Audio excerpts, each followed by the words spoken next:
Madhya Pradesh Congress media विभाग के अध्यक्ष के मिश्रा राजधानी भोपाल में मीडिया से चर्चा करते हुए प्रदेश की शिवराज सरकार पर जमकर हमला बोले। के मिश्रा ने कहा कि प्रदेश में अघोषित आपातकाल है जिसमें विपक्ष की आवाज को कुचला जा रहा है। कालाबाजारी क्यों नहीं रुक रही है? गुरुवार यानी कल रतलाम जिले के आलोट विधानसभा क्षेत्र में हमारे विधायक मनोज चावला जी ने खाद की कालाबाजारी को लेकर किसानों के साथ प्रदर्शन किया। वहां कलेक्टर ने हमारे निर्वाचित विधायक के खिलाफ लूट और शासकीय कार्य में बाधा डालने के आरोप में आलोट थाने में धारा 353, 332 और 392 के तहत एफआईआर दर्ज की है। यानी किसानों की आवाज़ उठाना, सरकार के संरक्षण में जमाखोरों और कालाबाजारी करने वालों के खिलाफ आवाज़ उठाना शासकीय कार्य में बाधा और लूट के रूप में तब्दील हो गया है। क्या निर्वाचित प्रतिनिधि लुटेरे हैं? लुटेरी तो माननीय मुख्यमंत्री जी आपकी सरकार में बैठे लोग हैं जिनके संरक्षण में यह लूट जारी है। मुख्यमंत्री जी आपको मालूम है, खाद्य मंत्री जी आपको मालूम है, कृषि मंत्री जी आपको मालूम है कि किसानों की खाद की ब्लैकमेलिंग कौन कर रहे हैं, मगर एक व्यक्ति भी आज तक पकड़ा नहीं गया है। हमारी आपसे प्रार्थना है, क्या मनोज चावला का यह दोष था कि वो किसानों के खाद के लिए आवाज़ उठा रहे हैं? और यदि उनका दोष लूट में तब्दील हो रहा है तो मुख्यमंत्री जी आप टी शर्ट पहनकर सुबह सुबह किसानों की खाद को लेकर चिंतित क्यों हो रहे हैं? क्या आपका संरक्षण है अधिकारियों को कि आप इन कालाबाजारी करने वालों के वहाँ छापे नहीं मारें? क्या कारण है कि अधिकारी आपकी नहीं सुन रहे हैं? क्या यह आपकी असफलता का प्रतीक है? और मनोज चावला जी के खिलाफ जो एफआईआर दर्ज हुई है उसके बाद रतलाम के कलेक्टर ने 3 घंटे बाद एक प्रेस कॉन्फ्रेंस ली। उस प्रेस कॉन्फ्रेंस में उन्होंने निर्वाचित प्रतिनिधि को लूट और शासकीय कार्य में बाधा का आरोपी बताया और यह कहा कि एसडीएम की समझाइश के बावजूद यह लूट विधायक जी ने की है। मैं उन कलेक्टर साहब से आग्रह करना चाहूँगा और आग्रहपूर्वक आपसे कहना चाहूँगा कि आप भारतीय जनता पार्टी के प्रतिबद्ध न बने। भारतीय प्रशासनिक सेवा, पत्रकार मित्रों, इस ब्रीफिंग के माध्यम से कांग्रेस पार्टी एक बहुत गंभीर आरोप मौजूदा स्थितियों में आपके समक्ष लगा रही है कि एक जहरीली विचारधारा के दबाव में मध्य प्रदेश में कानून के राज का मखौल उड़ाया जा रहा है।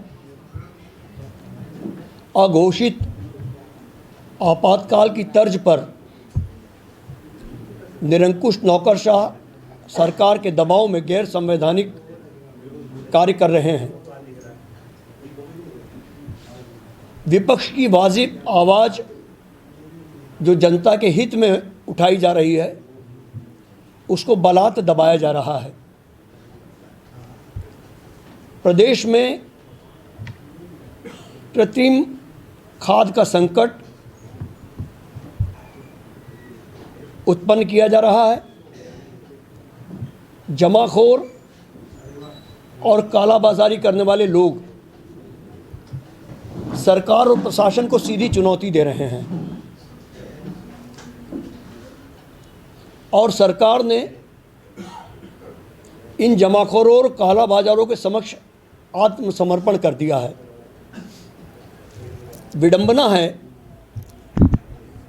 कि 15 रोज पहले कल सुबह माननीय मुख्यमंत्री जी टी शर्ट पहनकर एक वर्चुअल बैठक करते हैं। डीएपी खाद को लेकर अधिकारियों को कोताही नहीं बरतने के निर्देश देते हैं। सैकड़ों टन यूरिया एक गोदाम से गायब हो जाता है, उस पर माननीय मुख्यमंत्री जी चिंता जाहिर करते हैं और उसके 3 घंटों बाद जबलपुर का जिला प्रशासन एक गोदाम से मुख्यमंत्री जी द्वारा की गई चिंता के बाद वो सैकड़ों टन खाद को जब्त कर लेता है।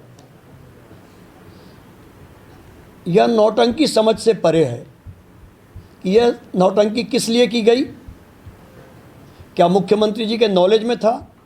वल्लभ भवन किसी सरकार का या किसी व्यक्ति की दौलत नहीं है, वहाँ से भारतीय संविधान का परिपालन होता है। जब आप इस तरह का आचरण करते हैं, इस तरह की दोष देते हैं, तो वो उपदेश हो गया। और किसानों की आवाज़ मनोज चावला जी उठाते हैं तो वो लूट हो गई। और यदि आप में नैतिकता है माननीय मुख्यमंत्री जी, तो मुझे यह बता दें कि आप राशन माफिया के खिलाफ निरंतर बोल रहे हैं। अशोकनगर गुना में मैंने ही आप लोगों के समक्ष वो मामला उठाया था कि कोरोना काल में 42 लाख रुपयों का खाद्यान्न कालाबाजारी किया गया था, जिसकी एक आरटीआई के एक्टिविस्ट ने तत्कालीन कलेक्टर को लिखित में शिकायत की थी। तत्कालीन कलेक्टर महोदया ने उसकी जांच करवाई। दोषी के विरुद्ध एफआईआर हुई थाने में। एफआईआर करने वाले टीआई का आपने ट्रांसफ़र कर दिया। एफआईआर का खात्मा कर दिया एफआईआर होने के बाद। और खात्मा क्यों किया? कि वो हितानंद शर्मा जी, जिनकी उंगलियों पर सरकार चल रही है, वो हितानंद शर्मा जी के सगे छोटे भाई थे कालाबाजारी करने वाले, इसलिए आपने उनके खिलाफ एफआईआर खत्म कर दी। तो जब आप कालाबाजारी करने वालों के खिलाफ एफआईआर खत्म कर रहे हैं, दहाड़ दहाड़ कर कहते हैं कि कलेक्टर साहब, कमिश्नर साहब उन्हें जेल भेजिए, तो ये दोहरा आचरण क्यों? कि कालाबाजारी करने वालों के खिलाफ यदि जनप्रतिनिधि सड़क पर आता है तो वो लूट करता है, और आपका व्यक्ति यदि कालाबाजारी करता है तो आप उसको छूट देते हैं कि आप खूब कालाबाजारी करो। तो मध्य प्रदेश में ये 2 संविधान, 2 नियम, आईपीसी और भारतीय दंड विधान की धाराएं नहीं चलेंगी। कम से कम आप एक लूटी हुई सरकार के मुखिया हैं, एक खरीदी हुई सरकार के मुखिया हैं। आप अपने आचरण से भारतीय संविधान की आत्मा का चीरहरण ना करें तो बेहतर होगा। कि खाद कहाँ रखी हुई है, क्या प्रशासन को इस बात की जानकारी थी कि खाद किस गोदाम में रखी हुई है? और 3 घंटे बाद कैसे पकड़ ली गई? जब राशन घोटाले को लेकर माननीय मुख्यमंत्री जी दहाड़ते हैं, कलेक्टर कमिश्नरों को निर्देश देते हैं कि किसी भी कीमत पर जमाखोरों को और कालाबाजारी करने वाले को कलेक्टर साहब, एसपी साहब एफआईआर दर्ज करें। और एफआईआर दर्ज करने का मतलब यह नहीं है कि एफआईआर के बाद उनकी जमानत हो जाए, वो जेल जाना चाहिए।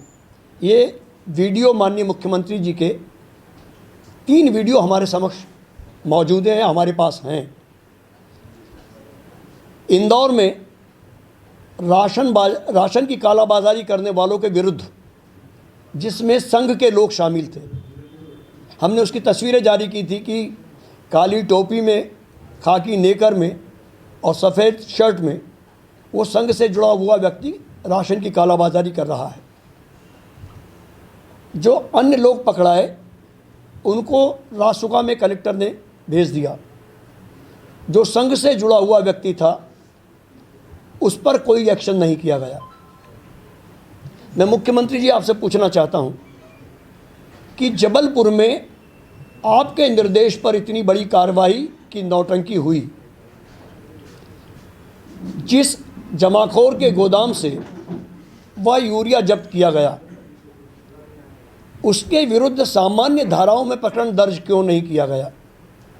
जब इंदौर में राशन माफिया के खिलाफ रासुका लगती है आरएसएस के लोगों को छोड़कर, उनके घर और दफ्तर पर बुलडोजर चलता है तो सैकड़ों टन यूरिया खाद जो किसानों के हित में रखी गई थी उसे सामान्य धाराओं में प्रकरण दर्ज कर क्यों छोड़ दिया गया, उनके घरों पर बुलडोजर क्यों नहीं चला।